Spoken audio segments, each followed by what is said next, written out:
ഇഷ്ടംപോലെ ഏതാണ്ട് ഒരു 100 ചില്ലാൻ ആയത്തുകൾ, ഈ 157ഓളം ആയത്തുകൾ ഖുർആനകത്തുണ്ട്. ഇത് നമ്മുടെ ഇന്ത്യയിലെ ഒരു കോടതി തന്നെ നിരോധിച്ചിട്ടുണ്ട്. 27 ആയത്തുകൾ പറഞ്ഞ് ഇത് പാടില്ല, എടുത്തു മാറ്റണം എന്ന് പറഞ്ഞു. ഖുർആന്റെ അകത്ത് എടുത്തു മാറ്റിയിട്ടൊന്നുമില്ല, അത് വേറെ കാര്യം.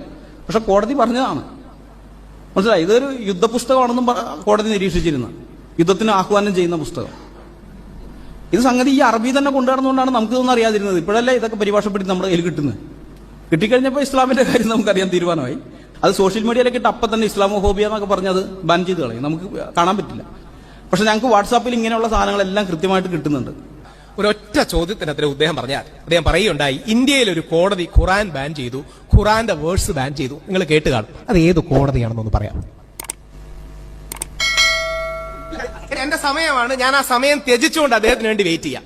ഇന്ത്യയിൽ ഏത് കോടതിയാണ് ഖുറാൻ ബാൻ ചെയ്തത്?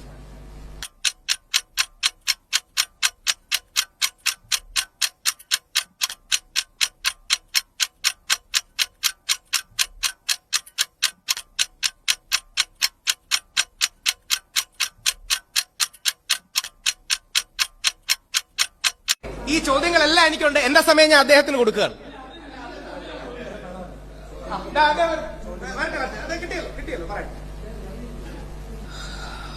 1986 ഇത് 80കളുടെ മധ്യത്തിൽ നടന്നൊരു സംഭവത്തിൽ ഇതായിട്ടാണ്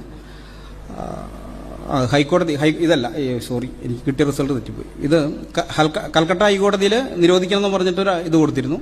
അത് കോടതി തള്ളുകയുണ്ടായി. അതല്ല, വേറൊരു ഇതുണ്ട്. പക്ഷെ അത് അല്ല, ഇപ്പോഴില്ല, 2021 അതൊന്നുമല്ല. ഇതൊക്കെ അതിന് മുമ്പത്തെയാണെന്നേ സംഗതി. ഇതിപ്പോ എവിടെ റിസൾട്ട് വരും ഇതാകുന്നു.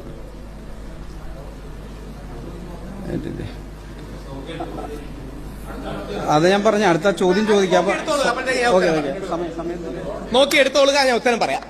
ഇനി എന്താ യഥാർത്ഥത്തിൽ സംഭവിച്ചെന്ന് പറഞ്ഞാൽ, 2021 വസീം റിസ്വി എന്ന് പറയുന്ന, എനിക്ക് പേഴ്സണലി അറിയാവുന്ന, ഞങ്ങളോടൊക്കെ ചർച്ചയ്ക്കിരിക്കാറുള്ള ഒരു വ്യക്തി ഒരു PA കൊടുത്തു. മുസ്ലിം നാമധാരിയാന്നേ ഉള്ളൂ. 26 വേഴ്സസ് ഖുറാനിന്ന് റിമൂവ് ചെയ്യണമെന്ന്. സുപ്രീം കോടതിയുടെ ഉത്തരവ് എന്താണെന്ന് അറിയാമോ? അയാൾക്ക് 50,000 രൂപ ഫൈൻ അടിച്ചു.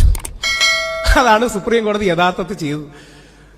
ഇതിന്റെ പ്രശ്നം എന്താ അറിയാമോ? അദ്ദേഹം തന്നെ പറഞ്ഞതുപോലെ മുഖ്യധാരയിൽ പലപ്പോഴും ഇടുമ്പോൾ ഇസ്ലാമോഫോബിയ എന്ന് പറയും. അതുകൊണ്ട് വാട്സപ്പിൽ നമുക്ക് പലപ്പോഴും ഇടാം. ഈ വാട്സപ്പ് യൂണിവേഴ്സിറ്റി നമ്മുടെ നാടിന്റെ ഒരു വലിയ പ്രശ്നമാണ്.